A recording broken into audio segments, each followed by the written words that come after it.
they were shorter and further. Good evening, everybody. Good evening. Welcome back to Marriage 101.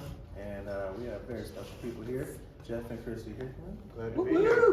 Glad to be here. Oh, we're talking about sex. Yeah. Fired up. Good topic. Good all topic. right? So we're gonna start all together, and then eventually we will separate and do some separate Q&A type stuff. Men and women, yeah. So we're excited. Let's go ahead and start off with prayer. Our Father in heaven, we're just grateful to be here tonight, and I'm just grateful for marriage, and God, just how awesome you are in creating marriage and creating this bond that we have. It's still kind of a mystery to me, but it's still really cool.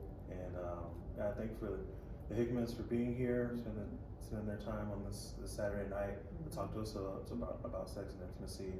And I pray that as we're here, that we can have our hearts open and our minds clear and ears open to hear what you have to say for us. I love you in Jesus' name. Amen. Amen. Oh, man. There you go. That song.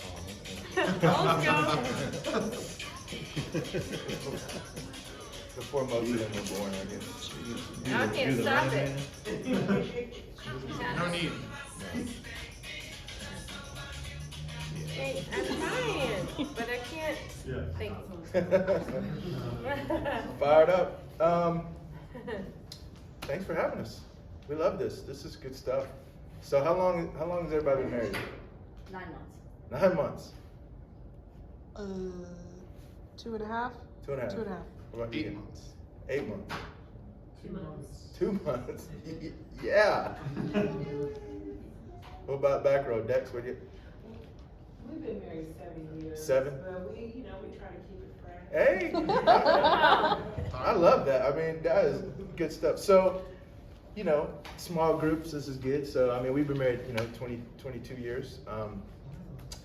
So we'll just start with a simple question. Like, this is not a trick question, just trying to get the ball rolling. But when you think about growing or maturing spiritually or as a Jesus follower, how does that happen? Just what do you think contributes to maturing? Reading about, sure. Yeah. Intentionality. Intentional, gotcha. What else? Anybody? Time. Time? Yeah, exactly. Trials, yeah. Yeah, absolutely. It's good. So, I mean, I just put some up there, prayer, right? Ask God for wisdom, seek guidance from scriptures, get counsel from people, right? Read books, listen to podcasts, right? Everybody does that these days. Take some classes, learn from the past. Like my man said, trials, that helps you to mature when you go, I've done that before. It did not work out very well. Let me not do that again. That's maturation, right? Those are some of the things that we've done. But I guess what we've noticed over the years is that when it comes to sexual intimacy, it's interesting that all that stuff that we just put up there, a lot of times people don't apply getting advice from other people, asking God for wisdom, searching the scriptures when it comes to sexual intimacy in their marriage. So just an interesting thing. Like we know what helps us grow and mature, but we don't necessarily apply it to this topic we're talking about tonight. And so you can't do that. You just can't just we just want to talk about it. It'll just naturally on its own just get better, Or we're 8 months in, 2 months in. Wow, you don't even know wow, it's so early, right? But you don't put your head in the sand. I mean, but you can understand why, because the reality is, think about how crazy of a proposition marriage just is in and of itself. It is a crazy concept. Like, you individually grew up in your own thing, like totally separate from whoever you married. Like, your own trials, tribulations, victories, whatever, upbringing, totally different than the person that you're going to spend the rest of your life with. And in America, we do something that a lot of cultures don't do. We kind of kick the parents out of the process a lot of the times. Not all the time, but kind of most of the time. So the people that know you better than you know yourself, and they have no say a lot of times, really. That you'll bring the person that you pretty much already agreed that you want to be with, and at the end they get to say, well, I hope I like the guy or girl, whatever. But they're not involved in the process. So in America, it's a, and then you've got your own upbringing, which is usually influenced because entertainment and all that's just what we all grow up on, and so that's what just input in us. And all these movie scripts and people coming together, and you think, oh, it doesn't affect me, but it does. And that's how you think sex is supposed to look like, or man, I wish I knew how to say really things like that. And wow, he's so smooth, and that's how you think it's supposed to work. But we can't let greed and all that stuff enter in, but it does. It does. Marriage is a crazy idea. Two people coming together from way different backgrounds and saying, yeah, we're going to do this for the rest of our lives.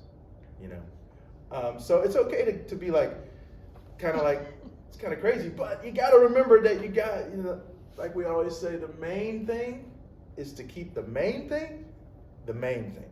Mm-hmm. And you've already done that individually when you got into those waters and came out a new creation to walk in newness of life. Mm-hmm. So y'all are new creation. So it doesn't matter so much what was input when you're 11 and 19 and all that stuff, okay? You are a new creation. So don't forget that.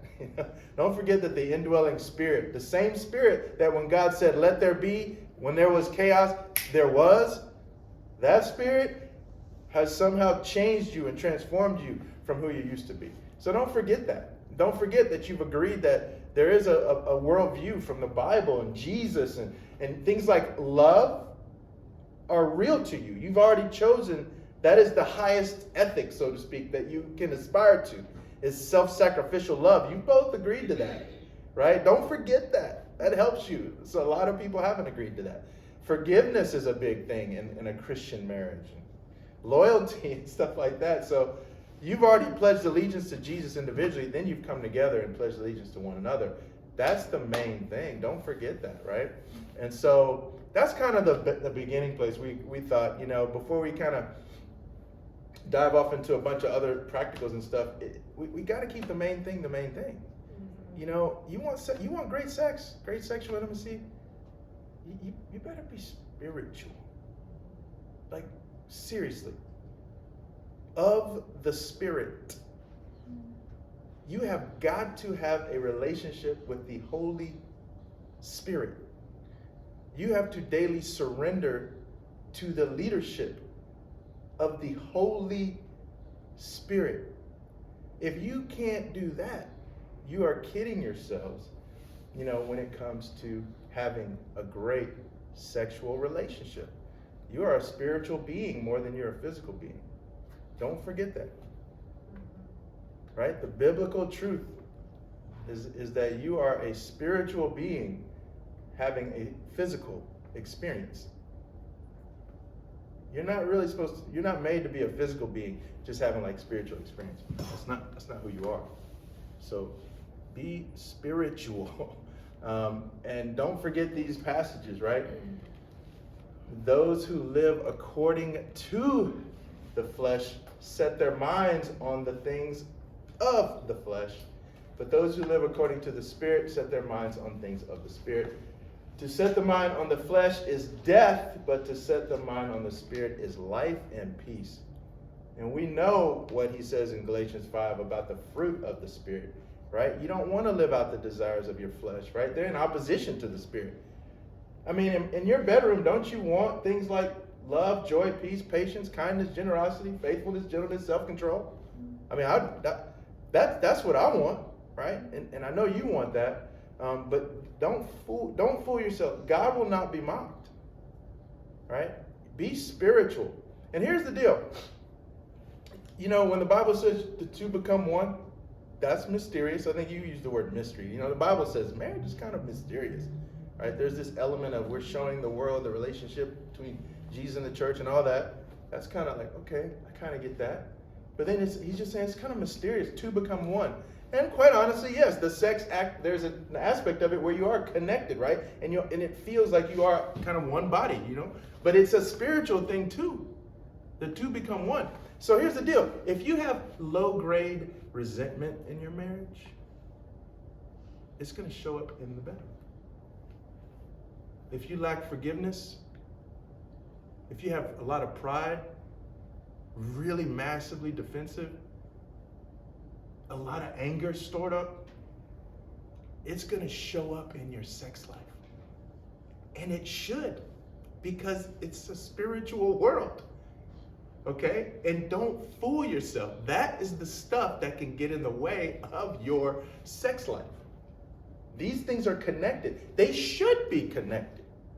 If you're disconnected from God, then your sex life might feel like you're kind of with a stranger.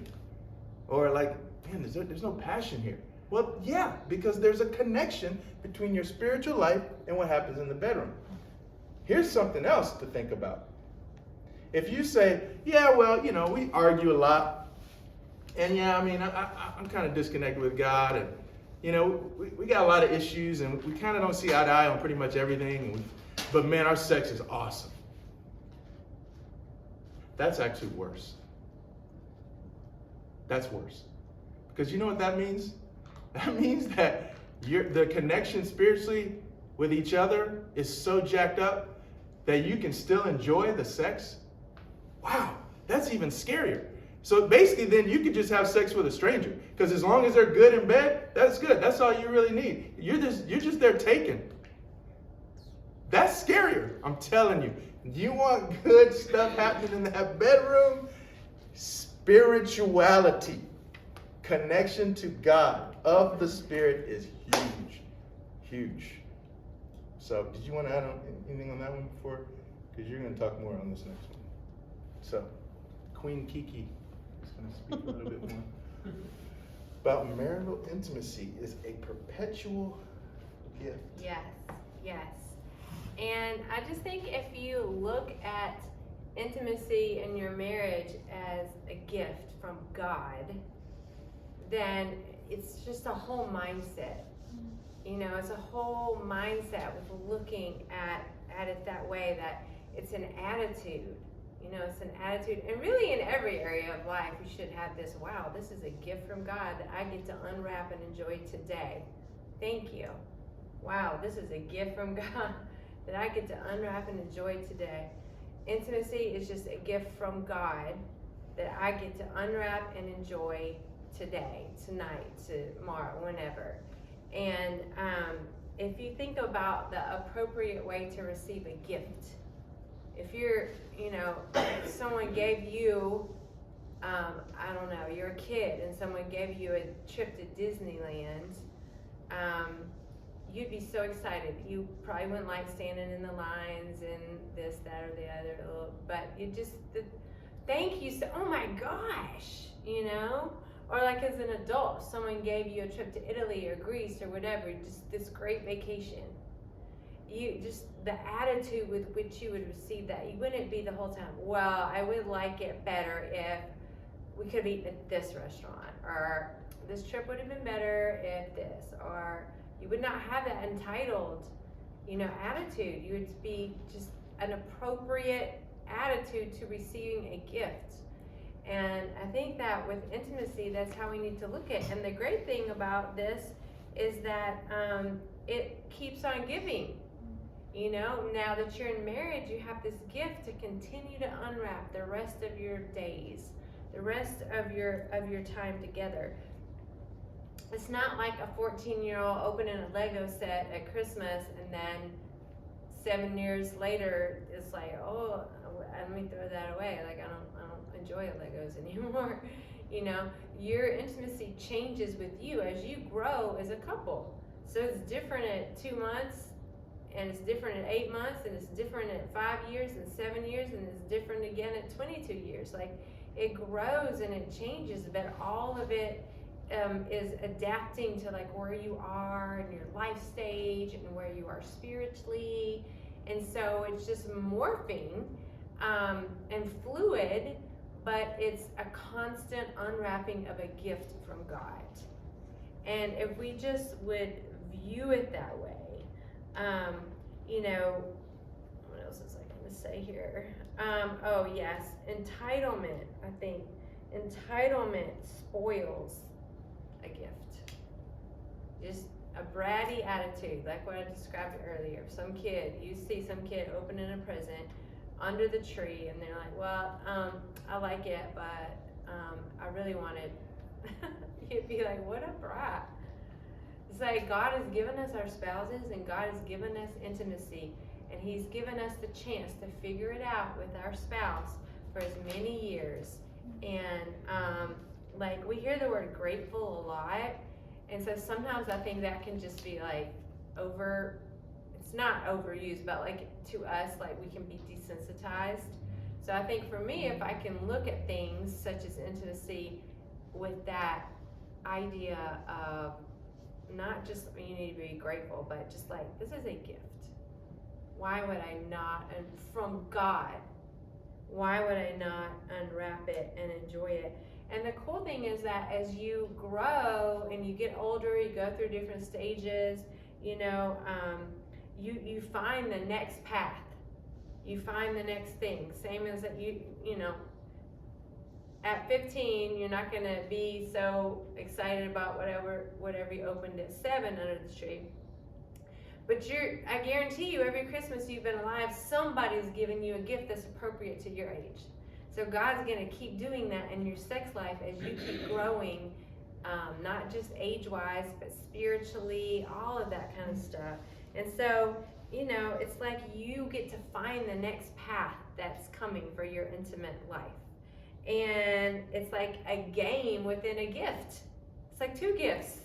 It's a gift and then a game within it to keep where's the next path, you know, gonna lead. I just remember like after having kids, like, you know, things in our whole schedule changed and our lives changed.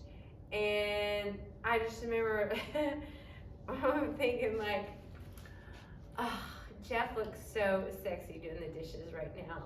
And I would not have thought that like 2 years ago. I wouldn't have cared. But right now, I need that done. And I need, you know, just everything changed. I was so appreciative. And then, you know, that affected things in the bedroom. And he was appreciative for me being a mom. And that affected, you know. But 2 years before, we had other things that I thought were sexy and that, you know, it just, and then fast forward, you know, it just keeps on changing. So it's something that you can look forward to. And I was just going to read these 3 scriptures. I don't think you have them on slides, because thinking with the mindset of God saying, I want you to enjoy your spouse, and I want you to enjoy within that, obviously we know is intimacy. First one is in Ecclesiastes 9, verse 7. I'll just read it to you. It says, go eat your food with gladness and drink your wine with a joyful heart, for it is now that God favors what you do. Always be clothed in white and always anoint your head with oil. Enjoy your life with your wife whom you love all the days of this meaningless life that God has given to you under the sun. Of course, you know, meaningless, meaning, yeah, he didn't know what was going to happen after death, we do, but yeah, still, the point is saying you have one life. You have one life. Enjoy it. James 1:17.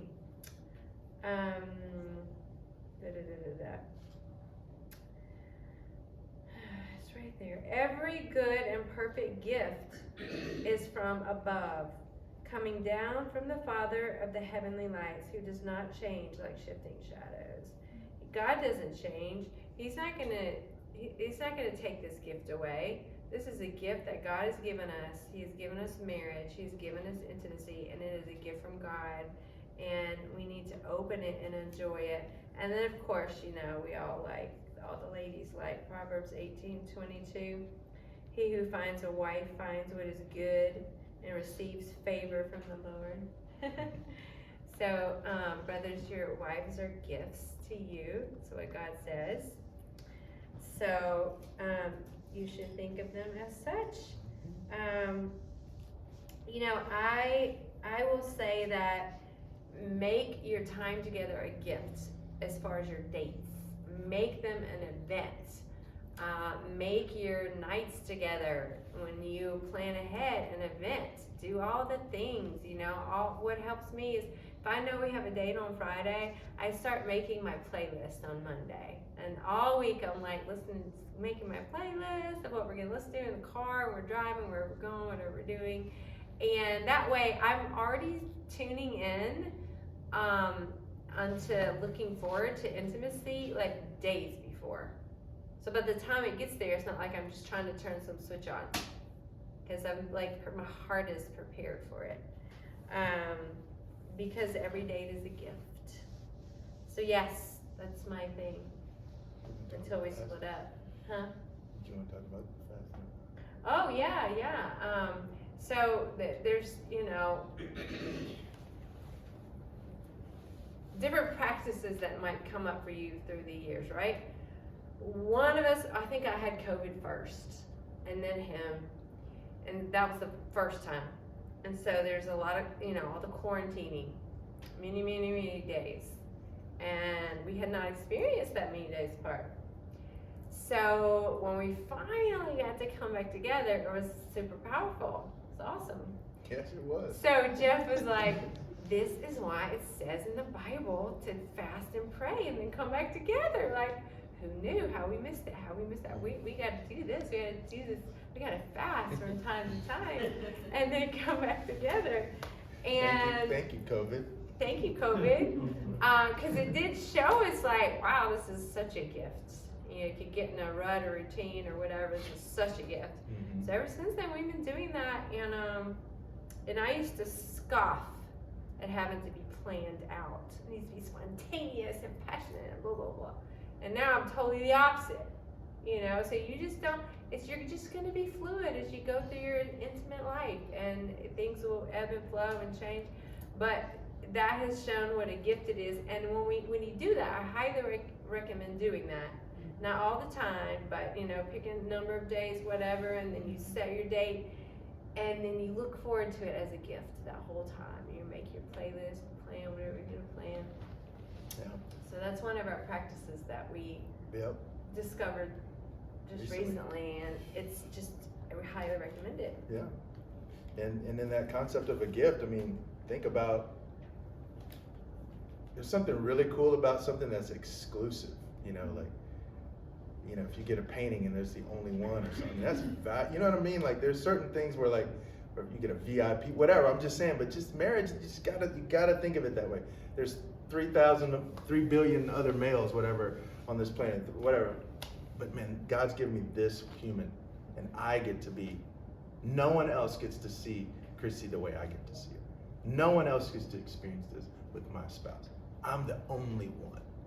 And if you gotta realize how valuable that is. But you gotta remind yourself, I think it can enhance your appreciation for your spouse. You are the only one that is able to meet this particular need, right? Kristi can go and she has a business, and she might have an interior design client, and she'll go meet with that client, whatever, male or female, and deal with whatever. She teaches fitness to a classroom of people, whatever. But when it comes to the bedroom, I'm the only one that gets to see her in that way. And that fires me up. Like, I'm grateful, right? She's a gift, so you should think about your spouse that way, and not be all, well, they could grow in this and it could be better. Well, we can all grow and be better. Right? Location when it comes to real estate, right? Communication. This is the last thing we're talking about before we kind of open it up, but people. We'll split up. But yeah, I guess we're going to do a little bit of questions and stuff, and then we'll split up with. Yeah. But communication is just, guys, you got to figure this one out. What to say and how to say it, right? Jesus even said that. The Father taught me what to say and how to say it. You got to learn how to speak truthfully to your spouse about sex. You got to figure it out. Speak truthfully. You are not just members of one body, but the Bible says you are one flesh, right? So, and don't let evil come out of your mouth, right? You got to say things that'll build the other one up when you're talking about sex. All right? So you got to grow in this area. And I know 2 months, 8 months, 2 years, 7, whatever years you are, months you are, it may seem like crazy. That's hard to do.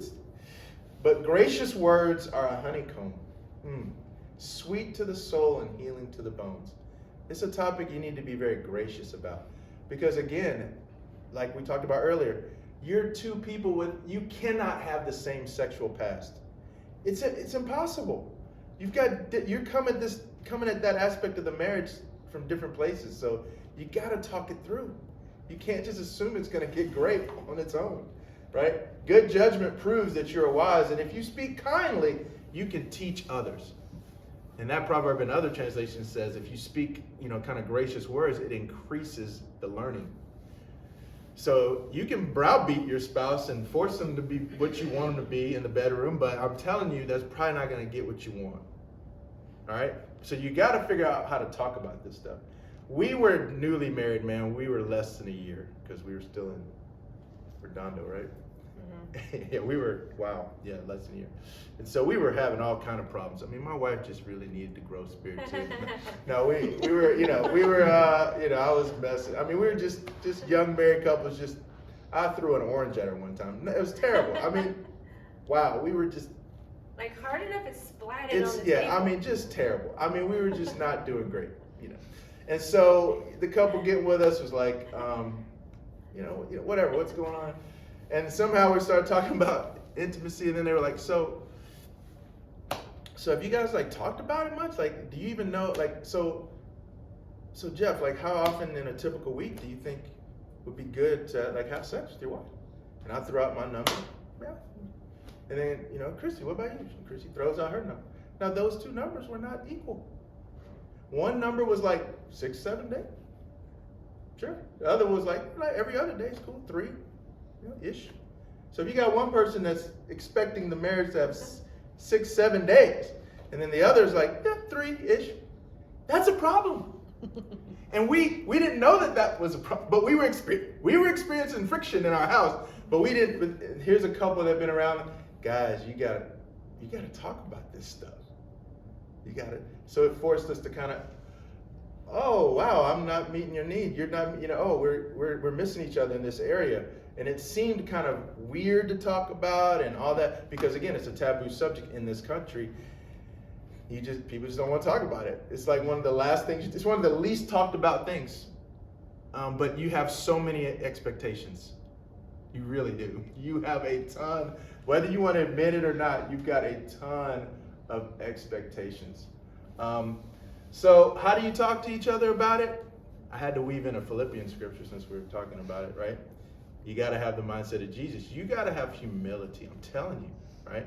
I talked about being gracious when you speak about it. You also have to be able to be humble. You have got to be like Jesus. Jesus emptied himself. He made himself nothing. So when your spouse is maybe sharing something, trying to be gracious, but maybe sharing something about this maybe happening that's, maybe not firing them up, you can be defensive of you. I'm telling you, it's not going to be good. You got to think about Jesus. He emptied himself. He made himself nothing. If you've emptied yourself, then who's getting defensive? You're nothing. You've made yourself nothing. You shouldn't get defensive. You're nothing. You're being like Jesus. They spat at him. They called him a liar and all these things. He didn't say a word. That's Jesus. So in these talks, gracious words, not manipulative words, not you better or I'm leaving words, gracious words. And the receiver, on the receiving end, pour yourself out. Just pour it out. Pour yourself out, make yourself nothing. And receive it. And trust me, it'll be good. Right? For you, I'm not saying it'll be easy, because this topic is so rarely talked about. It's not like your parents, there's things that are important that parents rarely talk to kids about. Like, hey, let's talk about debt and credit cards. They rarely talk about that. Every couple, it's one of the biggest things, right? What are the 2 biggest problems of marriage? Money and sex. And you don't know, you don't have any background a lot of times to deal with it. You don't have resources. You don't have boxes that are already checked. Oh, I got this. I feel very comfortable. You don't. So guys, this is big. So and you can't just expect it's just gonna get better because I'm a good person. It's not gonna get me. Yeah, can I just say also Sure. that I think it'd be a good practice for everyone to, you know, come up with what your expectations are of your ideal, you know, marital relationship. And that's not just how often, but like even maybe for women probably it's like the feelings you want it to make you feel. It might not even be a tangible. It might be, this is what I went into marriage looking for, and what I thought sex was gonna be is for I would feel XYZ, it would be like this, it would be like this, and then he might have totally different expectations, and you might not even know this. Yeah. And so you come together, and I think that'd probably be something good to do after this class is to figure out your expectations and then come together and share them with each other and see where they overlap or see where they're unrealistic and like, oh, I don't even know. I mean, you just talk it through. Yeah. And that perfectly sets up my next slide. Good. And we're one. Conversation starters, right? Ah. So we hope you can have a conversation. But you know, how about this question? Hey, in what areas can I grow to make you even more satisfied? I mean, that's a good, you know, right? Good question. It's just, but again, gracious words, humility, gotta have it, or it's not gonna be a great conversation. Are there things I'm currently doing that really don't please you that you've been too afraid or embarrassed to tell me about? I mean, this is real life stuff, guys. You get good at having this conversation at the stages y'all are in. Oh my goodness, you will be setting off fireworks by the time you're 22 years married. I'm telling you. And like Kristi said, take some time to script out the perfect type of evening. This is sort of what you're talking about. Not exactly, but sort of. Yeah. And I will study it and learn to put those things into practice, right? You know, like Kristi, I mean, there's times she's like, Jeff, I need you to actually say this, or say like, hear the word, just like, you know, like typed it into my system. Oh, now, but it was helpful. Now I know, right? And I didn't want to do that. Yeah, she didn't want to do do it. And then that. somebody I was felt like, that's not even Yeah. romantic. That's not even love. Like, you should, like, know me, and that's just, it takes a romance. You know, I'm like, okay, well, I'm going to follow advice. And so I did. And, but then you learned the things, so then I didn't have to tell you, and then it was like, after a little while, it was a natural and genuine, because you knew me, so you knew what I was craving. but wow, it was awkward. But I did have to because tell you, I needed to say these words. And it'd be like, if I said something, it's like, no, that didn't help me. If you would have said this, you can think that that's not good. I'm telling you, it's helpful. Like, that wasn't very romantic, but if you say this, it will be. It will be. And I go, oh, wow, okay, that's helpful. And see, that's again, gracious words promote learning. Like it increases the ability for the person to learn. So that's an example. What is something I can change outside of the bedroom that you think will help us inside of the bedroom? It's another good question, right? Like my wife's like, you know, I don't like seeing nose hairs coming out of your nostrils, bro. That doesn't help me get fired up in the bedroom. Why don't you take care of that, bro? All right, you're right. Okay, you know what I'm saying? Now, again, I'm just being honest. Or she like, I don't like when you wear that. Or when we go to these situations, I would rather you. These aren't vain. This is marriage. Dude, you gotta do. You know what I'm saying? Give and take, right? Mm-hmm. But these are things that you wouldn't think have anything to do with sex. But they had everything to do with it. So, you know. And then again, frequency, like trips, weekends, you know, something special to look forward to, right? New traditions. These are good things to think about, you know.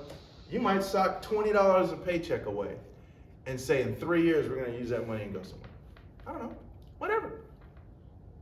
I mean, you know, you're looking forward to it, sweet, right? Or, you know, so many of y'all are like in the months or whatever, and if kids are in your future, everybody's different, or if you can have them, I don't know. But you might be like, hey, before we have kids, I wouldn't mind to take a trip somewhere. You know what I mean? And you know, so sock away $30 a check or something, and you know, it doesn't hit you too hard every check, but then like in 2 years, you're like, oh man, we got it.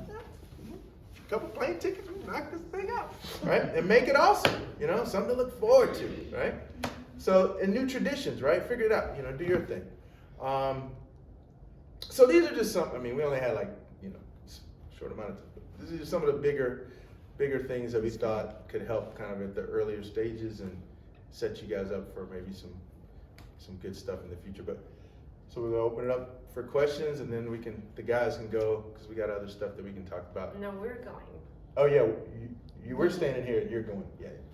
But yeah, is that cool? Do you want questions or anything? Yeah, general questions. Sure. Anything. Go for it. Yeah. I got one. Sure. What, to hear each person's point of view, what helped you, Jeff, over the years when maybe your wife wanna cuddle, but to me cuddle mean something else? And my wife is not in that mood, but hey, cuddling. And how do you discipline being considerate, not being selfish, not manipulating your wife? So hopefully this could lead to this. And then for you,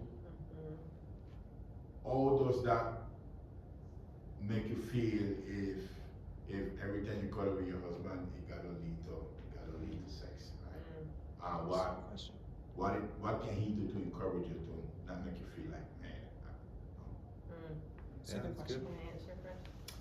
Yeah, I mean, I think you, like, honestly, when I was listening to you, you kind of answered your own question. That's the way I think about it, because it is a matter of being considerate, I think.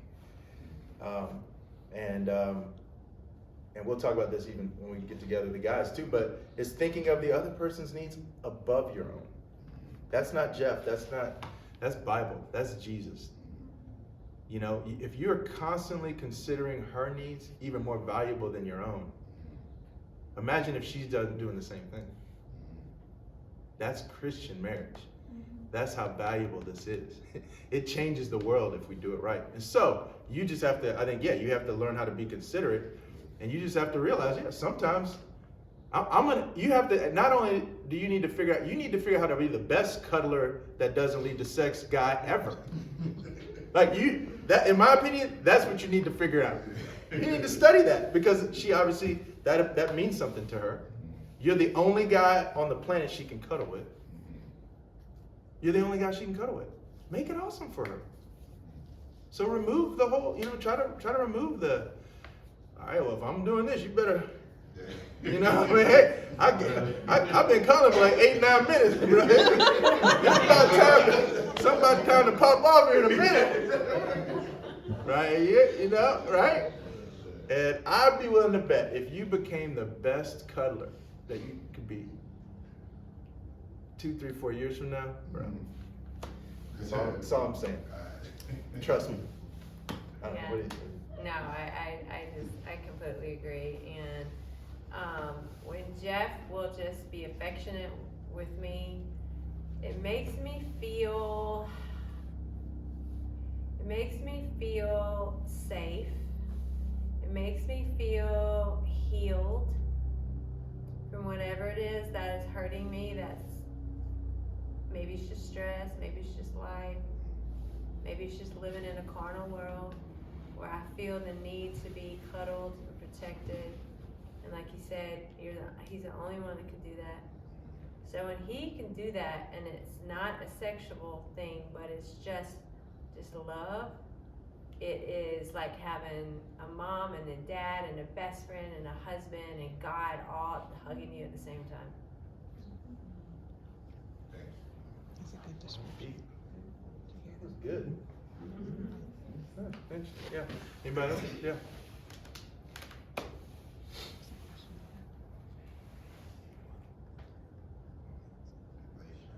Oh, we just had a general question. Yeah. From your experience, why is it just in general world, why is it that we hear a lot about married couples stop having sex? Like, why is that a thing? Like, how does that happen? I think, I sincerely believe it, a lot of it has to do with the lack of attention to the most foundational aspect of marriage. I'm telling you, if you don't tend to your spiritual life, you will disconnect from it. You'll disconnect, and you'll leave the path. And you will. And trust me, things build up. Things build up. And marriage is an interesting concept because if you go to Starbucks tomorrow and the barista looks at you and you think they're kind of rude, it'll bother you. But it's the barista. Whatever. You'll have another barista next week, probably, who knows. But you let your spouse into the inner sanctum of who you are. And that's very fragile territory. It's very raw territory. And sometimes people hurt people. Your spouse will hurt you in that raw place that you let them into. And if you don't develop the skills to learn how to talk about things and you keep hurting each other, trust me, the last thing you want to do is have sex with that person. You don't want to, you're too hurt. And you've gotten far down the road and you're hurt. So now I'm not saying that's the only way it can happen. I mean, we know people that sometimes there's physical problems, Sometimes there's physical issues, straight up. And you gotta, that can enter into the game plan out of nowhere. Sometimes somebody can develop something and it really impacts the sex, and then it just gets messed up. Yeah, I feel strongly about this. I think people don't want to put the creativity into it.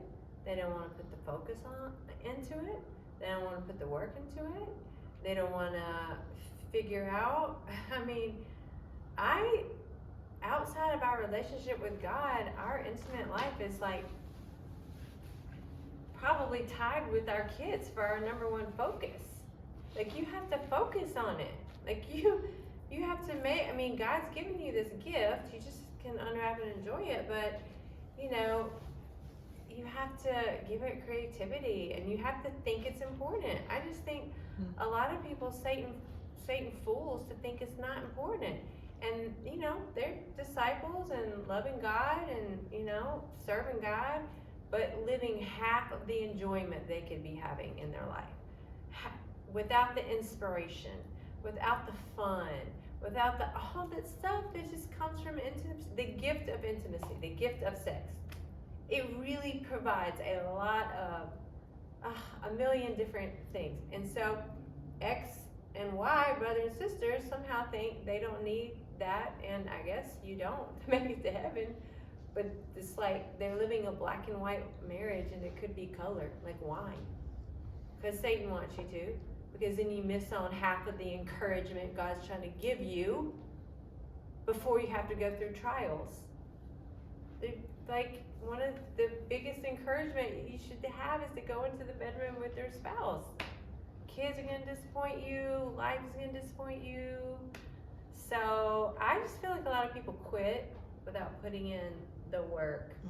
And I hate to say work because that makes it sound, work's not. But you do have to put effort. So I want to put the effort. Yeah. And then they have a baby and you're like a million different excuses. Yep. That's what I think. And it's a shame. Yeah, it's true. But yeah, kids can really interfere, and health issues and parents or whatever, and and it throws you off you're on this path, and oh man. I mean, you have to focus. You gotta refocus. And if you don't refocus, one or both of you can just start drifting. And we've seen it happen. And I think a big thing is, which I know we're going to talk about when we split up, is like really learning each other to make sure that it is actually a fun, pleasurable event for both parties. And God made it to where that's motivating, naturally. Yeah, He knew how to fill the earth. He knew. He knew what to give. He knew what to give people that I think this will do it. So. I have Yeah.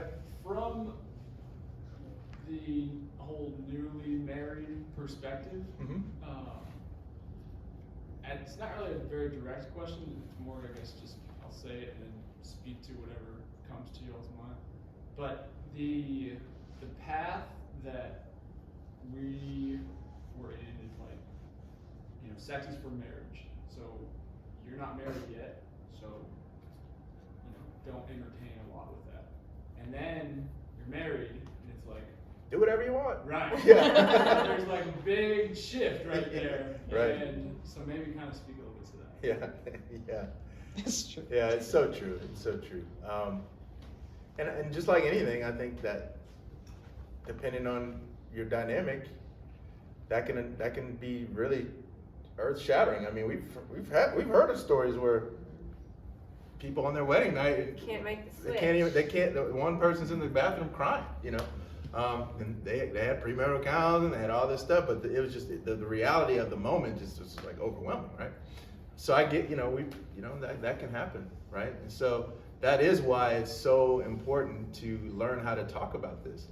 To me, that just shows you how little is dealt with and discussed, and so that's where you get these visceral responses sometimes, like, oh, this is crazy, it's sad, and I'm grateful for things like Song of Songs. I mean, God's trying to get us to at least know that some of the stuff is able to be discussed. But yeah, I think that's a problem for some. I don't think the answer is, okay, well, we just need to fool around a little bit more.